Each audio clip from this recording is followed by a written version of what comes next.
Hola, cordial saludo para todos. El día de hoy nuestro grupo les hablará sobre el diseño de ítem y fases de construcción de un instrumento psicométrico.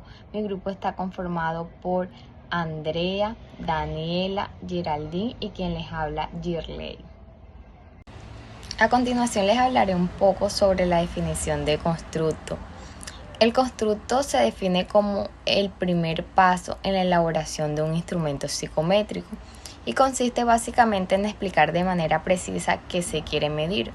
Un constructo es una idea o característica psicológica que no se puede observar directamente, como por ejemplo es el caso de las emociones, la personalidad o el bienestar, pero que se puede evaluar a través de conductas, respuestas o indicadores.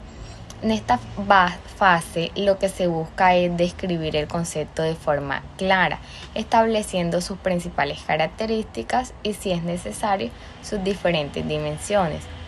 Todo esto implica apoyarse en teorías y estudios previos para darle un sustento científico al constructo.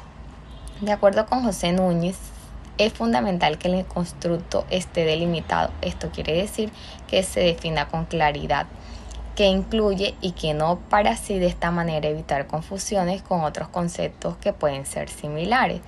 También se deben identificar las formas en que ese constructo puede manifestarse en la realidad, ya que esto permitirá posteriormente crear preguntas o ítems adecuados. Conclusión: se puede definir correctamente el constructo que permite que el instrumento tenga una base sólida y que realmente evalúe el aspecto psicológico que se desea estudiar. Bueno, vamos a hablar entonces sobre la redacción de ítems. Entonces, consiste en elaborar preguntas, afirmaciones o situaciones que permitan medir de manera objetiva una característica psicológica, como puede ser la inteligencia, la personalidad, actitudes, emociones o habilidades. Los ítems son la base de los instrumentos psicométricos, por lo cual debe diseñarse cuidadosamente para garantizar la validez y la confiabilidad de la prueba. Las características de una buena redacción de ítems: tenemos entonces la claridad y precisión en el lenguaje, uso de palabras sencillas y comprensibles, evaluar solamente una idea por ítems, evitar ambigüedades o dobles interpretaciones, evitar preguntas sugestivas o que induzcan respuesta, mantener coherencia con el objetivo de evaluación. También tenemos unos tipos de ítems en psicometría que son de selección múltiple, dicotómicos, escala tipo Likert, ítems abiertos de frecuencia o intensidad y ejemplo de ítem psicométrico. Me siento motivado para realizar mis actividades diarias. Qué pena. Opciones de respuesta: nunca, casi nunca, algunas veces, casi siempre, siempre. Importancia. Una adecuada redacción de ítems permite obtener resultados más precisos y confiables, facilitando la interpretación de las pruebas psicológicas y reduciendo errores en la medición. Cordial saludo. Continuando ahora con validez y confiabilidad. Validez se refiere a la precisión con la que un ítem o test mide el constructo o variable que desea evaluar. Se busca que el ítem sea claro y específico y mida una sola idea. Ejemplo, se realiza un test para medir el nivel de estrés académico en estudiantes universitarios. Y un ítem válido sería con qué frecuencia sienten ansiedad por la cantidad de trabajos y evaluaciones en la universidad. Mientras que si se hacen preguntas como ¿cuál es su género favorito?, sería un ítem inválido, pues no guarda relación con lo que se está evaluando. Los tipos de validez son: validez de contenido, evalúa si los ítems representan bien el constructo. Validez de criterio, analiza si los resultados de este están relacionados con otro criterio externo. Es medido por el coeficiente de validez. Y validez de constructo, verifica si la prueba realmente está midiendo el concepto teórico. Por otra parte, tenemos a la confiabilidad, que se refiere a la consistencia y estabilidad de los resultados obtenidos por un instrumento al aplicarse en condiciones similares. Ejemplo, si se aplicó una prueba para medir el estrés en el primer semestre y luego unas semanas después, la prueba y un estudiante tienen un puntaje normal en cuanto a estrés y ansiedad en ambas ocasiones, es confiable. Pero si por el otro lado, en la primera prueba obtiene buenos resultados, en la segunda muy deficiente, el instrumento no sería confiable.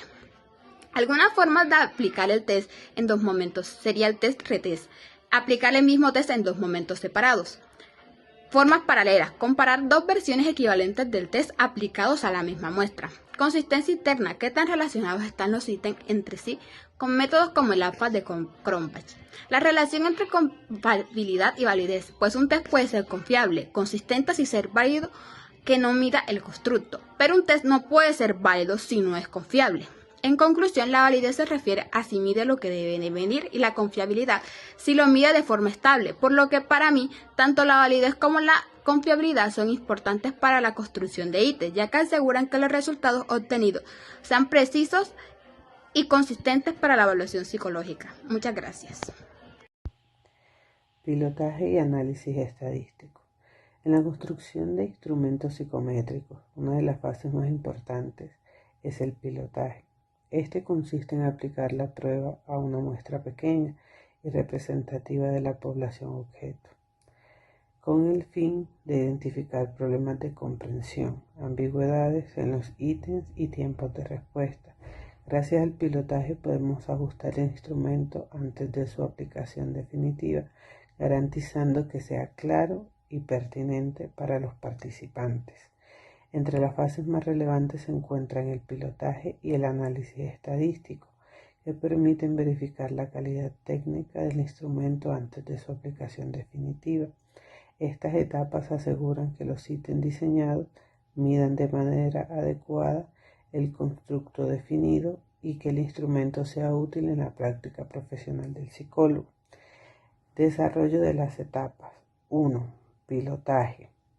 Definición y aplicación inicial del instrumento a una muestra pequeña y representativa. Objetivo: detectar problemas de comprensión, ambigüedades en los ítems y tiempos de respuesta. Procedimiento: selección de una muestra piloto, un ejemplo de 30 estudiantes universitarios.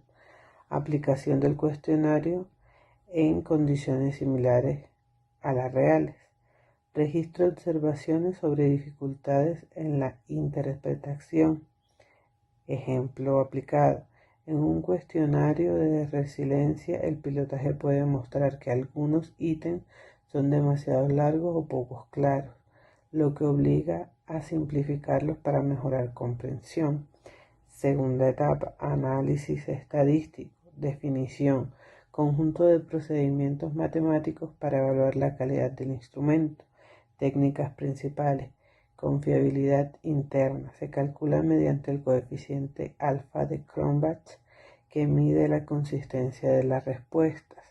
Validez del constructo. Se analiza mediante técnicas como análisis factorial exploratorio, que permite identificar si los ítems se agrupan en las dimensiones esperadas.